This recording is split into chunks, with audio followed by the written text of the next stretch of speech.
कई बार आपने किसी चीज़ को होल्ड भी किया होगा, जैसे कि मान लो इस पेन को हम कहते हैं, तो इस पेन को अगर कह दें ऐसे होल्ड करना है, यानी ये क्या हो जाएगा, ऐसे रुक जाएगा।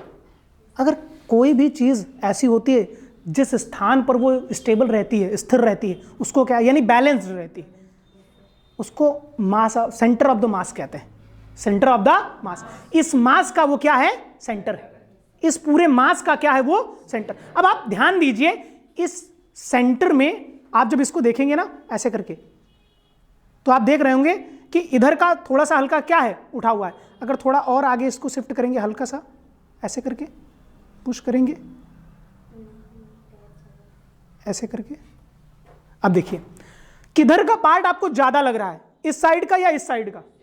उस साइड का ज्यादा है, मतलब इस साइड की लेंथ ज्यादा है। लेकिन यहीं पर मैं इसको होल्ड कर लेता हूं, ऐसे ही होल्ड कर लिया, अभी मूव नहीं कर रहा हूं, ठीक है। और इसकी कैप को क्या कर देता हूं, बाहर निकाल देता हूं मैं, इसकी कैप को क्या कर देता हूं, बाहर निकाल देता हूं। अब क्या होगा, अब ये वहां पे रुकेगा नहीं, रुकेगा, क्योंकि जो मास था ना वो इसका भी मास था, इसमें एडेड था वो, ठीक है। अब क्या करेंगे, अब मास थोड़ा क्या हो जाएगा, सेंटर ऑफ द मास जो होगा ना वो इधर शिफ्ट हो जाएगा, इस साइड में थोड़ा शिफ्ट हो जाएगा। अब ऐसे करेंगे, अगर इसका हल्का सा ऐसे शिफ्ट करेंगे ना, तो ये यहां पर स्टेबल होता है। तो ये किसी भी मास का क्या, जहां पर वो चीज स्थिर हो जाए, रुक जाए, ठहर जाए, वो उसका क्या है, सेंटर ऑफ द मास। किसी भी मास का वो क्या है, सेंटर है। अच्छा, अब ये तो था एक पेन के अकॉर्डिंग। अब इस पूरे के पूरे सरफेस का मास का सेंटर क्या होगा, इस पूरे सरफेस का मास का जो सेंटर क्या होगा, इसको निकालने के लिए मैं पहले इस चीज को मैं इस बोर्ड पे बता दे रहा हूं, फिर आप उसका निकाल सकते हैं। जैसे कि मान लीजिए किसी भी सरफेस का, किसी भी सरफेस का, इसका, अब इस बॉक्स का क्या निकालना है हमें, centre of the mass, centre of the mass, केंद्र पता करना है। और वहीं से वो चीज क्या हो जाएगी, स्टेबल हो जाएगी, स्थिर हो जाएगी, बैलेंस्ड हो जाएगी, ठीक है, वो क्या हो जाएगी, बैलेंस हो जाएगी। अब देखिए, जैसे कि मान लीजिए ये दूसरा शेप में ले लेता हूं, हाँ ये लाइन। अब देखिए इस कॉर्नर से स्टार्ट करेंगे, इस कॉर्नर से, इस कॉर्नर से स्टार्ट करेंगे और इसको कहां लगा देंगे, इस कॉर्नर पे, ठीक है, इस कॉर्नर से इस कॉर्नर पे। फिर उसके बाद इस कॉर्नर से हम लेंगे इसको और कहां मिला देंगे इसको, इस कॉर्नर पे। अब ये जो पॉइंट हमें मिला है, ये पॉइंट क्या है, centre of the mass, centre of the mass. अगर ये कॉपी है तो यहीं से क्या हो जाएगी, बैलेंस हो जाएगी, यहीं से क्या हो जाएगी, बैलेंस हो जाएगी। आप क्या कर लो भाई, एक स्केल ले लो, यहां से यहां तक एक लाइन खींच दो, यहां से यहां तक एक लाइन खींच दो, और एक लाइन यहां से यहां तक खींच दो। जहां पर दोनों लाइन क्या करें, किसी के पास बड़ी वाली स्केल है, बड़ी वाली, ठीक है, ला दिखाएं। अब देखो इसको मैं मिला दे रहा हूं, ठीक है।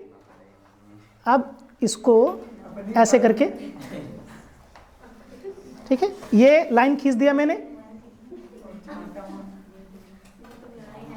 और दूसरी लाइन ये खींच दिया। अब देखो शायद इसमें हल्का नजर आ रहा हो, या ये जो पॉइंट है, ठीक है। अच्छा, यहां से अगर इसको बैलेंस करके देखा जाए, यहां से इसको बैलेंस करके तो ये बैलेंस होगी, ये नहीं बैलेंस होगी।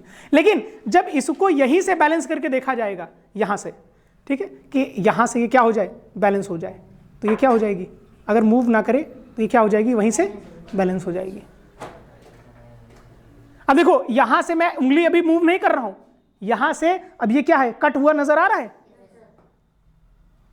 तो ये क्या है, किसी भी मास का ये क्या है, सेंटर, और वहां से वो चीज क्या हो रही है, बैलेंस हो रही है, वहां से वो चीज क्या हो रही है, बैलेंस हो रही है। समझ में आया कि नहीं आया?